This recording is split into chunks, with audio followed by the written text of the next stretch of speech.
दोस्तों, अमेरिका की Oxford university की तरफ से भारत से माफी मांगी गई है। इसके अलावा अमेरिका की धमकी के बावजूद भारत ने रिकॉर्ड तोड़ रूसी तेल खरीदा और भारत ने रूस यूक्रेन युद्ध के बाद कितना पैसा इस तेल खरीद से बचाया, इसके आंकड़े सामने आए, जिसने दुनिया को हैरान कर दिया। इसके अलावा डीआरडीओ प्रोजेक्ट कुशा का पहला परीक्षण करने की तैयारी कर रहा है। जानते हैं इन सभी खबरों के बारे में एक एक करके डिटेल में, इसीलिए वीडियो को अंत तक जरूर देखिएगा। साथ ही अगर आपको फॉरेन पॉलिसी और डिफेंस से जुड़ी ऐसी वीडियो देखना पसंद है तो नीचे दिए गए सब्सक्राइब बटन को प्रेस कर बेल आइकन को दबा ले। इससे हमारी डेली ऐसी वीडियो आप तक सबसे पहले पहुंच पाती है। सबसे पहले बात करते हैं डीआरडीओ के प्रोजेक्ट कुशा की। दरअसल आने वाले कुछ हफ्तों में डीआरडीओ अपने बेहद अहम और गुप्त माने जाने वाले प्रोजेक्ट कुशा के तहत पहली बार एक नए long range air defence missile का परीक्षण करने जा रहा है। ये टेस्ट भारत के लिए इसलिए खास है क्योंकि इससे देश की स्वदेशी एयर डिफेंस क्षमता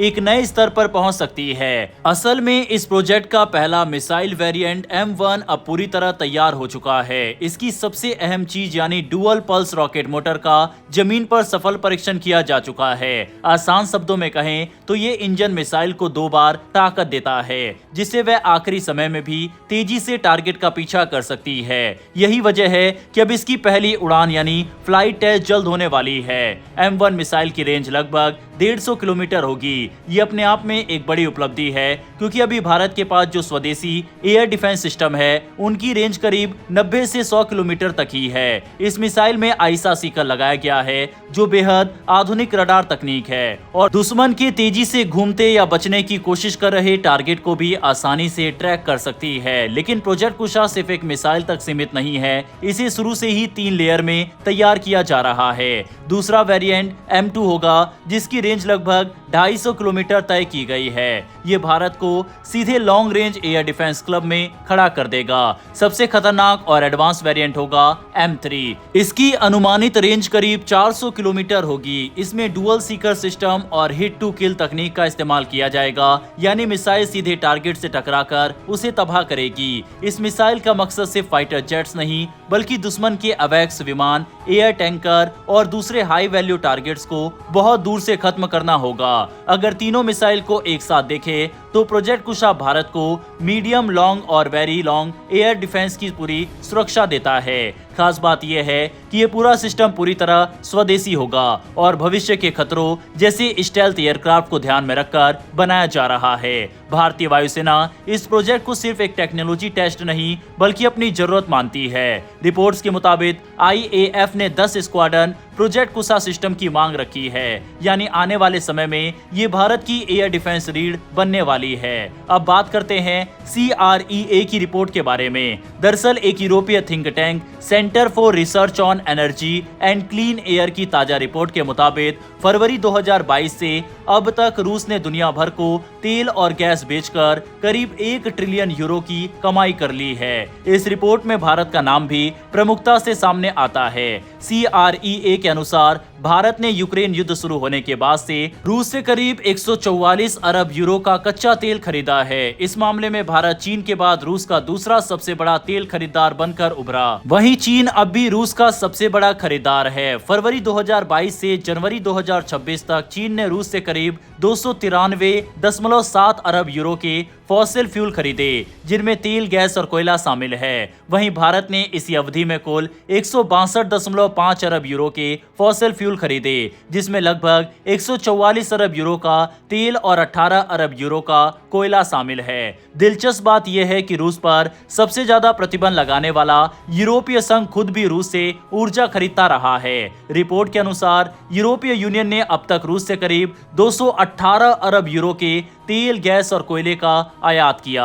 हालांकि 2022 और 2023 में लगाए गए प्रतिबंधों के बाद ये आयात धीरे धीरे कम हुआ है, लेकिन रूस की गैस अब भी पूरी तरह प्रतिबंधित नहीं है। भारत की बात करें तो युद्ध से पहले भारत का रूस से तेल आयात 1% से भी कम था, लेकिन जैसे ही पश्चिमी देशों ने रूस से दूरी बनाई, भारत ने डिस्काउंटेड रूसी तेल खरीदना शुरू कर दिया। कुछ समय में रूस भारत का सबसे बड़ा तेल सप्लायर बन गया और भारत के कुल तेल आयात में में इसका हिस्सा करीब 40% तक पहुंच गया।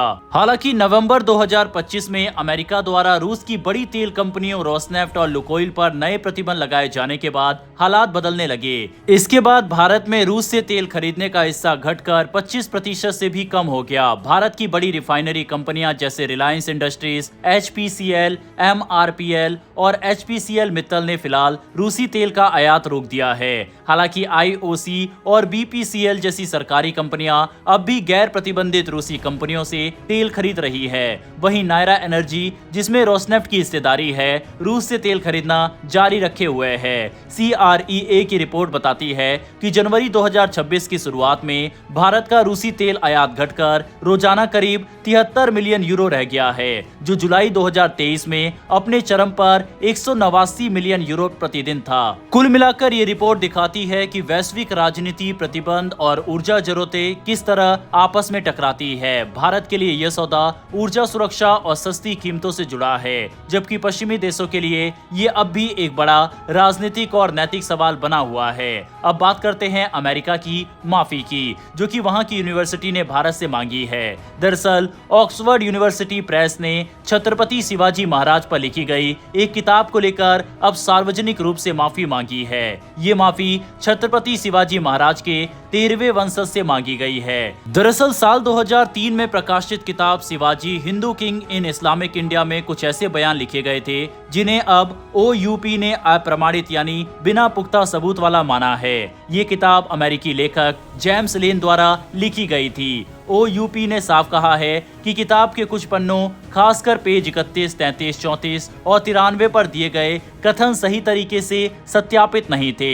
इस मुद्दे ने साल 2004 में बड़ा विवाद खड़ा कर दिया था, जब संभाजी ब्रिगेड के 150 से ज्यादा कार्यकर्ताओं ने पुणे के मशहूर भंडारकर ओरिएंटल रिसर्च इंस्टीट्यूट में तोड़फोड़ की थी। आरोप था कि इस संस्थान ने लेखक को रिसर्च में मदद की और शिवाजी महाराज के बारे में आपत्तिजनक बातें लिखने दी। अब करीब 20 साल बाद OUP ने एक अखबार में सार्वजनिक नोटिस जारी कर इस पूरे मामले पर खेद जताया है। नोटिस में कहा गया है कि इन बयानों से अगर किसी को मानसिक पीड़ा या अपमान महसूस हुआ हो तो इसके लिए OUP माफी मांगता है। ये माफी न सिर्फ उनके वंशज बल्कि पूरे समाज से मांगी गई है। खास बात यह है कि ये माफी OUP के पूर्व मैनेजिंग डायरेक्टर सईद मंजर खान की ओर से जारी की गई है। ये मामला एक बार फिर ये सवाल खड़ा करता है कि इतिहास लिखते समय तथ्यों की पुष्टि कितनी जरूरी है, खासकर जब बात ऐसे महान व्यक्तित्व की हो जिन्हें पूरे देश सम्मान और श्रद्धा से देखता है। छत्रपति शिवाजी महाराज सिर्फ एक राजा नहीं बल्कि भारत की अस्मिता और स्वाभिमान का प्रतीक है। ऐसे में उनसे जुड़ी किसी भी जानकारी को